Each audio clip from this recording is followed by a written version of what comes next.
A video is a nice way to give movement to your website. First, you'll need to make sure your video is uploaded to YouTube or Vimeo. Once you have the embed code, you can paste it here. You can add your title and description, as well as choose a cover image for the video. If you want to add a button, just insert some button text. You can link out to a page, form, or even a phone number. After you have your video added, you can choose a layout.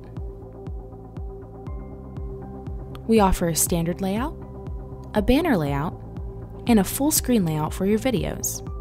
To choose your favorite style, hit Save. You can customize this block under the Advanced area. Keep in mind that these block settings will override the global settings you've set up. You can control the spacing, colors, and background of the block. It's as simple as that.